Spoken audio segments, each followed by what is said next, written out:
Welcome to the View from the Inside podcast, episode number 9. I'm Kevin Richardson, your host, and Merry Christmas, Happy Holidays, whatever you choose. We're in the holiday season, and we're kind of trying something a little bit different on this podcast because I wanted to bring somebody on that was going to bring some real kind of holiday happiness to the View from the Inside. Not that this hasn't been an upbeat podcast along the way, but I've got a guy. His name is John Scukanec. And John, like me, played college football, so we have that commonality there. But I ran across John on social media probably a year, maybe a year and a half ago. And John is a guy that plays baseball catch every day. So today, the day that we're recording this podcast, this will be his 1,007th day of catch when he gets it done today. So I wanted to bring John on, talk about that, because as I've noticed on social media, it has taken John in a lot of different directions. I actually reached out to John this fall when San Jose State played up at Washington State because I'm like, man, I want to play catch with this guy. And unfortunately, he wasn't going to be at that game. But, John, thanks so much for spending some time with us. Glad to have you on board. Hey, thank you for having me. I appreciate it. I'm always excited to talk about football and playing catch and what we're doing. And like I said, we've connected on social media and kind of followed each other around. So it's nice to get to see you even virtually and have a chance to talk to you. So thank you for having me on. Oh, you bet. You bet. Now, one of the things we're big on, we love doing the origin story, which is a fancy way of saying, you know, where'd you grow up? And obviously you ended up at Washington State playing for the Cougs. What got you into football before we start talking about baseball catch? Sure. Yeah. So I lived in Anchorage, Alaska until I was about 10. And we moved down to the Pacific Northwest. Eventually, we settled in Vancouver, Washington, which is where I grew up. I live in Washougal now, which is about 10 minutes east of Vancouver. And just, you know, I grew up in the 80s, and that's what you did, right? We didn't have the internet. We didn't have cell phones. This format would have blown our minds. Yeah. Right? So we played sports, and I played everything. My brother and I and my friends, we played football in the backyard. We played basketball in the driveway. We played wiffle ball in the backyard. So I tell people that baseball is my love. That's the game I love. It's my favorite sport. But I was 6'5" and 300 pounds, and I couldn't hit a curveball. So I became a football player and was decent at it enough. I played at Mountain View High School in Vancouver, Washington. And I graduated in 1991, and I had the opportunity to go to Pullman and play football for the Cougs. And I can honestly say it was the best decision I ever made in my life. I grew up there. I learned a ton from the people I played with and the coaches I played with. Being a Coug and playing football in Pullman I'm as proud of that as anything I've ever done. Met my wife there. Okay. So she's a Coug as well. And the 5 years that I was there, and certainly the time I spent on the field, just unbelievable experiences and good memories. Very fortunate to have had the opportunity to play in the Pac-10. That's how old we are, right? We're old. Right. Yeah. Yeah. I still call it the Pac-10, and I'm sorry that it's gone. That is for sure. Awful. Now, it's an awful thing. Now, so your early 90s, you're Mike Price guy, correct? Yep. Is that the head coach? Yep. Mike Price was my head coach. He recruited me there and was there. He left little while after I was gone, but he was my coach the whole time. Okay. And then I want to say, is there an Alamo Bowl maybe buried in there? Because remember, back then, you didn't send 82 teams to bowl games, right? You had to be a pretty good football team to get into a bowl game. I played in the Gator Bowl in '86, but isn't there an Alamo Bowl in there for the Cougs, if memory serves me correct? Yeah, you are talking to an Alamo Bowl champion. It's a very prestigious fraternity. We went to 2 bowl games while I was there. Drew Bledsoe was our quarterback when I showed up. And people are always like, oh, did you play with Drew? They wouldn't let me anywhere near the field when Drew Bledsoe was out there. He was too important to have have somebody like me out there blocking for him. But Drew led us to the Copper Bowl in 1992, which is still a bowl game, but it's not the Copper Bowl anymore. It's the one they play in Tucson, Arizona. So in 92, we played University of Utah in the Copper Bowl, which would become a conference team later. And then in 1994, the year that I was actually playing, we did go to the Alamo Bowl. I think it was the second or third ever Alamo Bowl at the time. It was early on in San Antonio, but we played Baylor, and we defeated the Baylor Bears in a very high-scoring 10-3 shootout, I believe, or 10-7, I think it was. So yeah, we got 2 bowl games in during my time in Pullman. Well, as they say back in the 80s and 90s, when you throw the ball, 3 things happen. 2 of them are bad, right? Yep. So, yeah. We had, in 94, we had the first or second ranked defense in the country.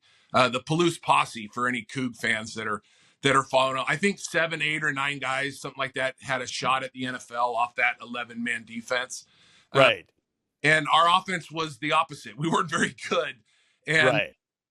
People are always like, who's your quarterback? And Bledsoe was there when I got there. Ryan Leaf's first start as a Coug was my last one. Oh, wow. Okay. We had some less acclaimed quarterbacks. And so in 1994, our coaches were like, look, we'll run the ball 3 times and punt and let our defense try to score. And it worked more often than it didn't, for sure. Now, there was an Apple Cup in there that was in the snow. So were you a Coug when that one went down? Because that one was in Pullman, correct? Yeah. So the famous one there is 1992. Okay. The redshirt freshman. So I didn't play, but I was on the sidelines trying not to be cold. And yes, that was one of the greatest Cougar games in history. It's very famous. The famous play where Drew is throwing the ball through the snow to Philip Bobo and CJ Davis. Yeah. They catch it, slide into the snowbank. So, incredible to be a part of. And then in 94, the Huskies came back to Pullman and it snowed again, and we got them in 94. So the 2 Apple Cups that I was a part of winning were both in the snow in Pullman, and great memories of those games. Now, I kind of intersect with that a little bit. Of course, as you know, I do the radio for San Jose State. And when we played up there a few years ago, not just this past year, but Bob Robertson, the greatest college radio voice in all of college football. And I say that in all seriousness, he is just the best. Well, I carry one of his recordings on my phone to listen to. If I'm having a bad day, I pull it up, and Shambe Wright Fair is the running back, who's from Monterey, which is, by the way, where we're located. I've never met Shambe. Maybe I got to get him on the podcast at some point. But he's got that call, Bob Robertson, it's open. Goodbye, Shambe, right? Yeah. And so I had called ahead to the play-by-play guy, Matt Chazanow, who's now at North Carolina State. And I said, hey, is there any chance I can come down and meet Bob Robertson? He's like, are you kidding me? For sure. Come on by as soon as you get here. So went down, spent some time with him. They actually put a little deal up on Facebook of me showing him that audio that I have on my phone. But yeah, that is some iconic radio, and what a great football program out there on the Palouse. Super when fun. I first got to Pullman, I was a few years away from being able to go play. As a true freshman, and one of my goals was I wanted to get on the field so that Bob Robertson would say my name over the broadcast. So a big honor that at some point in such a great career, he said, John Scukanec's on the field for the Washington State Cougars. That was a source of pride for me, for sure. I always liked it when he'd have it was all Washington kids on the offensive line. He'd say, they're all homegrown, right? Yep. That was just the best. Yep. Oh, man. That is he is definitely missed. Of course, your new play-by-play guy, Chris King, boy, he's I don't know if you've listened to many of the games since he's taken over. That guy has got the voice of a pro, and when you meet him, you're like, gosh, are you, 16? Just a great guy and a true pro. Like, Cougs are so lucky to have him. Yeah, I haven't had a chance to meet him. I have listened to him this year, and I agree with you. He's amazing, and I look forward to him calling games there for a long time. Yeah, I mean, that voice just booms. It's really fun. Well, right on. That's all great stuff. So you've got this thing where you play catch every day. So let's start with the basics here. Did you just you're out for a walk one day and you're just saying, look, I have this idea. And then I'll also throw in there, and you can speak to that. I'm a guy that loves to ride my mountain bike, and I don't go ride with anybody else because I don't want to get in a wreck. I just want to get a workout in. But when you're on your bike, you're always happy.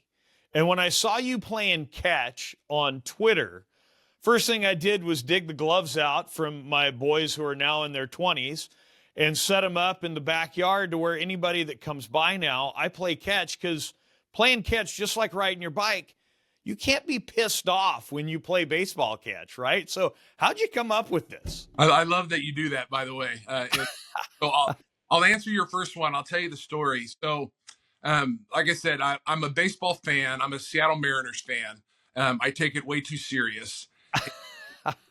And I just love the game of baseball. But like most people, at some point we've all played catch. We stopped, Yeah. right? Yeah.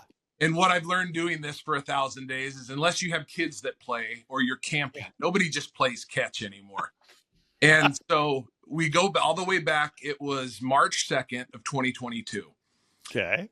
Major League Baseball fans, there was a work stoppage going on, Okay. a lockout going on. They were arguing, billionaires were arguing against millionaires about money. And they announced that day that the start of the Major League Baseball season was going to be delayed. And I was upset about that. I have Mariner tickets for opening day. I look forward to the season. They were supposed to be good in 2022. And so I was just kind of grumpy about that whole thing. And I was on the internet trying to figure out, read some stories about how long this was going to go on and if the whole season was in jeopardy. And I came across a podcast that I had never heard before. It was called The Baseball Bucket List.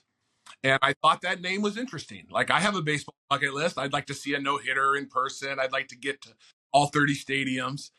And so I decided to check out a couple of episodes. And one of the episodes I was listening to introduced me to a man named Ethan Bryan. And as far as I can tell, this is his idea. And in 2018, he came up with the idea to play catch every day for a year. And he called it Catch 365.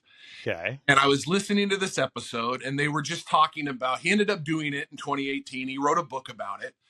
And they were talking about how he did it, the people he encountered, what he learned, these experiences that he had connecting with people. And I became obsessed with the idea, Kevin. I just couldn't get it out of my head to be Field of Dreams on you for a second. I was hearing the voice, go the distance, John. Yeah. Yeah. And the more I thought about it, the more I thought, I wonder if I could do that. I wonder how hard it would be to find somebody to play catch with every day. And I came home that night, and I told my family at dinner, and my wife was like, "Oh, that's nice, dear." And I have two sons that are a little older, and they were like, "Dad, this is the dumbest idea I've ever heard. Like, this is stupid." And I thought, maybe, but I'm going to try it. And so the first night I went outside with my son, and it was dark and in the rain, and I played catch with him for 10 minutes. And he said, "Is this that stupid thing you were talking about at dinner?" Yeah. And that was day one. And 1,007 days later, I haven't stopped. It's really become something that I've just loved to do. I set out to do it for a year, and I made it, and I kept going. And here we are, rounding the corner on 3 years in a row of playing catch. And so that's kind of the origin story. And then to speak to your second point, part of the reason I kept going is, like you said, I've yet to have a bad experience. And I tell people that all the time. 1,007 days today. I'm over 1,200 different people, most of them strangers. Right. And you would think in that time I would Something have goes sideways. Yeah. right. I'm a big man, and I go up to strangers all the time. You would somebody get the mace out or the taser or run away, and in this whole time I've been told no twice. So there's something about it that intrigues people. And Right. I've yet to have a bad experience doing it. There's never been an awkward moment. It's never been creepy. It's never been nothing to say. I started having these incredible connections with people, and it never stopped. And part of the reason I wanted to keep going is I look forward to it every day. I look forward to finding somebody, whether it's a stranger, the mailman, the pizza delivery guy, or my son in the backyard. It's become something I love to do and I look forward to every day, because like riding a bike, it's impossible to have a bad time playing catch. So, the human nature of this thing just is super intriguing to me.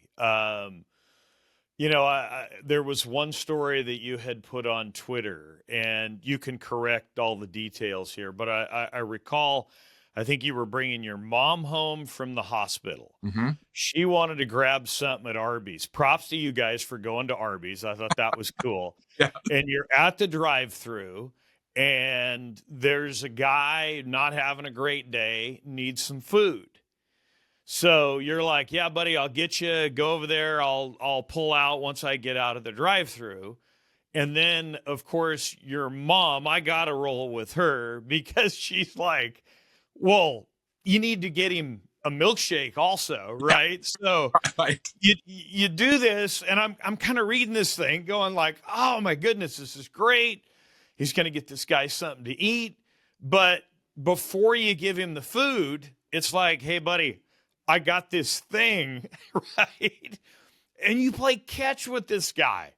And, you learned all of this stuff about, this guy that's got some problems going on, right? But you learn that he played Little League baseball. And I mean, I thought that was such an interesting connection versus just like, hey, yeah, here's some food. Glad to help you out. Talk about that. Do I have that story somewhat correct? Yeah, no, it's that very correct. And what's funny is I've had that story happen hundreds of times over the last 1,007 days. Again, part of the reason I keep going.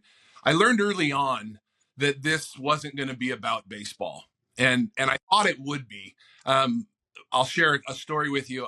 In the first month I was doing this, I hadn't figured out what this was going to be yet. Right. Portland, Oregon with my wife, and we went to a deli and had lunch. And I hadn't played catch yet that day. And I walk out, and there's a man sitting at a picnic table, and he's eating his lunch. And he was wearing a ball cap. And I thought, I'd played with everybody I knew at this point. I was like, I'm going to have to start asking strangers. Yeah, kind of like being a financial advisor, right? Once you get your friends and family, it has to go beyond that, right? So Right. anyhow. And so I went over to him, and I hadn't really developed what I was going to say yet. I just said, hey, I know this is going to sound weird, but I'm doing this thing where I'm going to try to play catch with somebody every day.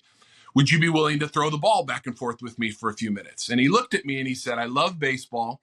I love the game. I used to play and coach. He said, a few years ago, I had a massive stroke, and I had to learn to walk, talk, eat, everything again. He goes, I don't know that I can throw and catch a ball. And I said, are you willing to try? And he said, well, okay. So on a sidewalk in Portland, Oregon, in front of a deli, I played catch with a stranger. And I threw him the ball, and he caught it, and he looked at it in his hand, and he got emotional. And he said, I didn't think I'd ever do this again. Wow. And he threw it back to me, and he said, thank you for asking a stranger to play catch. And I said, thank you for trusting a stranger to play catch. And we played catch for a few minutes. We had a very nice moment. And I get in the car to leave, and my wife is there, and she's in tears. And she says to me, this isn't going to be about baseball, is it? And I said, no, I think it's going to be about people. And, Right. and for 1,000 days, that's what I've learned, is that it's not about me or baseball, even though I love baseball and I love playing catch. It's about people. And when you play catch with somebody, it really is the perfect vehicle to connect with somebody. We're not on our phones. We're not worried Right. about what else is going on. I have to make eye contact with you, and you make eye contact with me. And there's trust involved as I throw the ball at you and you throw it back. And the sound and the rhythm of the ball in the glove. I get romantic about baseball because that's part of it. But it really is just an amazing way to connect with somebody. And I've learned that over and over and over again. And so to go back to your story you brought up at Arby's, one of the sayings that I've kind of adopted during this is looking for people to play catch with is really just looking for people. Okay. And this guy came up to us and needed some food. He was hungry. And maybe I would have bought him some, maybe I wouldn't have. I've done that before. I've not done it before. I don't know. Right. You try to be a good person. But, I have this thing going on where I'm looking for people. And so it helps me see people. And we bought him some food, and my mom was like, get him a milkshake too. So we did. And then, there was no obligation there. But I asked him, I said, hey, I'm doing this thing. Is there any way before you eat, would you play catch with me for a couple minutes? And people say yes. And in that time, like you said, it's not just helping somebody out. I learned his name. I learned where he was from. I learned what, he played Little League growing up, and he talked to me about that. And you get to know the person. And what's really cool about it, Kevin, is after you have those interactions, even for just a couple of minutes, I've had so many people come up and give me a hug and say, thank you, not only for the food and the help, but thank you for talking to me and listening to me. I had a homeless man one time in the park say something that stuck with me. After we had played catch, he said, nobody wants to talk to the bum in the park. Wow. I get run out of parks all day. Right. So the fact that you came up to me and didn't want to run me out of here, you asked me to play catch with you. He's like, that means more to me than you'll ever know. And so that's kind of the driving force behind this, is those connections with people, that way to talk and interact with people that we don't do anymore. We're busy. We're on our phones. Right. We're at work. We're doing stuff. Who stops to talk to strangers, right? Yeah. So this has been a way for me to meet literally hundreds and thousands of people that I wouldn't have before. And it's been really, really cool for me to be a part of. Now, I'm going to ask you the hard question. Sure. What's maybe, because there's probably multiple catches that were memorable, but what's your most memorable catch? And then what's your most famous catch? I got an idea who your most famous catch is going to be, but what's the most memorable, and are they one and the same? I'm kind of thinking it isn't, because my guess here would be the famous catch is really cool, but with what you've tapped into, like the memorable is going to be something that we're not expecting. Anyhow, I set you up big, but yeah. Tell me about that. Yeah, no, I'll answer that question. I get asked that question a lot when I meet people and I talk to them, and the streak is fun. Like, I like telling people I've done this 1,007 days in a row. And it's been on the news. It's had some notoriety, but it really, for me, is about I'm throwing the ball to somebody and they're throwing it back, and that experience. And people ask me that question all the time, and I can honestly tell you that they've all been great. And I really have not had a bad experience with anybody. One that I'll answer you in reverse. Maybe my most famous one, and it's certainly right there for me. I grew up a Mariners fan. I'm 51 years old, so I grew up. Ken Griffey Jr. is if a 51-year-old man can have a quote hero, it's Ken Griffey Jr. for me. And growing up in the Pacific Northwest as a Mariner fan, like, I have posters in the other room up with Ken Griffey Jr. all over. And on day 365, which was my original goal, was just to do it for a year. I never thought about continuing. On day 365, the last day of the first year, I got to go to Seattle, down onto the field at T-Mobile Park. Wow. And play catch with my baseball hero. And, it was unbelievable. I felt like I was 12 years old. I'm on the field with Ken Griffey Jr. We're playing catch. I've watched him in that stadium 1,000 times, hit home runs and make plays. And now I'm down on the grass with him throwing the ball. Right. We got done. He took off his glove that he signed it for me and gave me his glove. Oh, wow. My son was there. He's like, don't start crying, Dad. I'm like, too late. So that's really hard to beat. And to be honest with you, I don't try. I can't beat that. Right. Any sports fan, whether it's football or baseball, basketball, you probably have that guy, right? That if you if you could play catch or shoot baskets or throw the football around with your favorite player, Yeah. who would that be? And for me, it's Ken Griffey Jr. and I got to do it. And Right. that's silly.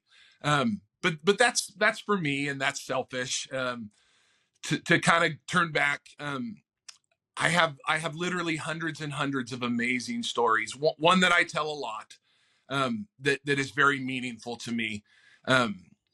There was a man that reached out to me on social media, which happened all the time, and they said, Right. "Hey, I saw your story on the news, or I saw it on social media. I'd love to play catch with you." And so this man reaches out to me. He says, "I used to live in Vancouver. I'm familiar with you and everything. I live in Boise, Idaho now." And he said, "I would love to play catch with you. I'll be back in Vancouver in a couple of weeks. Is there any way we can meet up and play catch?" And I said, "Yeah, absolutely. I'd love that." And so he says, "Can we meet at this certain park?" And I'm like, "Okay." I mean, oddly specific, but sure. And he goes, "I'll meet you at this park in the parking lot at 7:00. And I'm like, "Okay, I'll see you." So a couple weeks go by, and it's getting later in the year, and I realize it's going to be dark at 7:00. And I'm like, "All right, is this?" My wife used to tease me all the time, like, "You're going to these places to meet strangers. Like, are you worried about?" Good thing you're big. Yeah. Yeah, and she would joke with me all the time, and that's what I would tell her. I'm like, "Look, I'm 6'5" and 300 pounds. They may get me, but you'll find the body. Like, nobody dragged me. Nobody. I don't fit in the trunk of a car. You'll find me." And I get to this park and it's dark, and I'm like, "Well, maybe this is the one. Maybe this is the. And I'm looking around, and there's one street light. It's like an old detective movie. There's one street light in the parking lot, and this guy's parked underneath it. And I walk over to him. His name is Gary. And I said, "Are you Gary from Boise?" And he goes, "Yeah." And so he gets out of the car.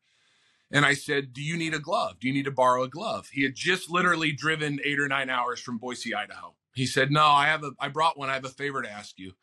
I said, "Okay." And he brings out a glove, and it's a little kid's glove, and it's purple. And he says, "I had a daughter who was 16 years old." And he said, "About a year and a half ago, she went into her room to study for a test, and her heart stopped, and she didn't make it." He said she had a heart defect we didn't know about, and she died. And he said, "When we lived in Vancouver, this was her favorite place, this lake." Mm. He said, "I brought her glove. I have a favor to ask you." He's like, "Could you wear her glove while we play catch at this lake? And it'll feel like I'm playing with my little girl again." And Kevin, two grown men, strangers we had never met, I just started bawling. And he starts crying. And I don't know that we said 5 things. We stood in the dark under this one street light, and we played catch for 20 or 30 minutes. And we talked a little bit about his daughter and about what we were doing. And it was just, I mean, what do you do with that, right? And Yeah. he came over to me, and he gave me a hug, and we take a picture. I take a picture with every single person I play with. Um, and he said, "Thank you, John." And I said, "No." I said, "Are you kidding me? Thank you. Like, you drove all the way from Boise, Idaho with your daughter's glove to share that experience with me and let me be a part of your story. Like, I'll never forget that." And I tell that story all the time, because for me, that's what this is about. Everybody plays for a different reason, right? Some people play because they like the Cougs. Some people wanted to talk about the Mariners with me. Some people just wanted to be a part of the story. Some people we ended up talking about their dads or their kids or whoever, and it was incredible. And another one of the sayings that I use all the time is, "It's just a game of catch until it's not," Right. and you never know till you throw the ball. Right. And everybody played for a different reason, and I got to be a part of all of them. And part of the reason I keep going is that right there. Um, and those type of stories kept happening over and over again. And what do you do with that but feel good, right? What do you do with that but feel good? Yeah. So one last question about catch before we get your social media stuff out for everybody to follow you if they're not already following you. I got to believe that the Scukanec boys growing up broke a few coffee tables at the house, a few windows. So you've done this over 1,000 times. Have you broken a window? Because I know like in the Richardson house, there was a window that was going to check out about every 6 or 7 months around our house growing up. Yeah, very fair. The good thing is that I'm not that young person anymore, right? I'm a 51-year-old old man. So I don't throw that hard anymore or that far. We're usually close enough that we can talk while we're playing catch. Yeah. So no broken windows. The other thing that people ask me all the time is, how's your arm? And I tell people, after 1,000 days, it's just numb. You just keep throwing. It's okay. The pitch count's not that high. You got another decade or so in you. You're an old lineman. That's what you guys do. You grind away. That's for sure. So no injuries. Nobody. I haven't lost a partner yet. No injuries. We've lost a few baseballs. We've had into the bushes we couldn't find. A couple roll down the hills, and we're too old to walk down there to get it. So we just leave it down there. So we've had a few baseball casualties, but no windows, no property, no permanent injury.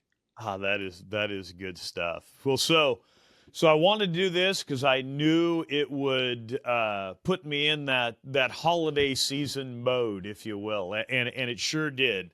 And I want people to kind of see what you're doing. So how can they find you on Twitter? And I'm assuming you got Instagram going, and then maybe are you on Blue Sky yet? Because I know I've always been a big Twitter guy around athletics. And boy, it's become a bit of a hellscape, and I'm hoping some of that finds its way over to Blue Sky. But anyhow, where can they find you on social media to check all this out? Yeah, no, I'm on Twitter and Instagram. I just started an account on Blue Sky. I haven't done much over there yet. I just figured I better get a seat at the table. So you can find me there. I haven't done anything yet. And again, my social media presence is all about complaining about the Mariners and playing catch with people. So if you want that, you're welcome to come find me. It's just my last, J Scukanec, at J Scukanec, and on Twitter and Instagram and Blue Sky. If you Google my last name, Scukanec, and catch, you'll find a lot of news stories and articles and things that people have done about this journey that I'm on. Some of them are really, really good. So those are fun to check out. I love it if you'd follow me. Reach out if anybody wants to play catch. If you're in the Pacific Northwest, it's easy. We'll make it happen. If you're somewhere else in the world, I like to keep track of where people are. And if I'm going to head somewhere, I'll tweet out, hey, I'm headed to San Diego. Anybody around? We'll play catch. I'll never say no. And somebody just said, no, I'm Forrest Gump. I'm just playing catch. I'm just running every day. There's no goal anymore. There's no end in sight. It's really that I love to do it, and I look forward to meeting people and getting a catch in. So hit me up on social media, follow along. I'd love to play catch with you someday. And Kevin, you and I, we got a date on the books. We gotta make it happen either when the Cougs are down there or you're back up here, or we will definitely get together and talk old Pac and throw the ball around. Yeah, no, we got to do it. And I mean, on Twitter, God, you're kind of like these recruits now, right? We didn't get to go through that when we were recruited. We were lucky if the coach came to our house and they offered us, and then we just went and played. And now the recruits will announce, I'll be in the Pacific Northwest, right? So you're kind of getting to live that. So that makes me feel good. Us old timers. But anyhow, well, gosh, what an outstanding story. I did pretty good. I didn't tear up too bad listening to a few of those stories. But again, thanks so much for your time. And again, for the listeners, like I just know John via reaching out via a DM initially via Twitter. And again, with a lot of people, you get a feeling right away like, hey, what's this guy about? And I had a pretty good hunch when I reached out, and this confirms it. Thanks so much for your time today. Hey, happy to do it, Kevin. Happy to talk about it. Love to meet you. I look forward to the day we get to play catch. Sounds great. Well, I want to thank John Scukanec for his time, and I want to thank everybody for tuning in. Remember, the best thing you can do is give this podcast a follow and share it with somebody else, especially this one during the holiday season, because we didn't talk about mutual funds or individual retirement accounts. We talked about just getting out and spending some time with fellow baseball players, if you will. So if you've got a financial question, for sure, give us a call, 831-717-1144, or shoot us an email, krichardson@TACWealth. On behalf of John, our producer, Bill Tucker, and the good people at Proudmouth want to say thanks for tuning in, and so long until next time. Thank you for listening to the View from the Inside podcast with Kevin Richardson. Click the follow button to be notified when new episodes become available. To ask questions about topics covered during the show, head over to www.tacwealth.com. And don't forget to check the show notes for additional contact information. Kevin Richardson is a registered representative with and securities offered through LPL Financial, member FINRA SIPC. The opinions voiced in this podcast are for general information only and are not intended to provide specific advice or recommendations for any individual. To determine which strategies or investments may be suitable for you, consult the appropriate qualified professional prior to making a decision. Certified Financial Planner Board of Standards Center for Financial Planning Incorporated owns and licenses the certification marks CFP, Certified Financial Planner, and CFP with plaque design in the United States to Certified Financial Planner Board of Standards Incorporated, which authorizes individuals who successfully complete the organization's initial and ongoing certification requirements to use the certification marks.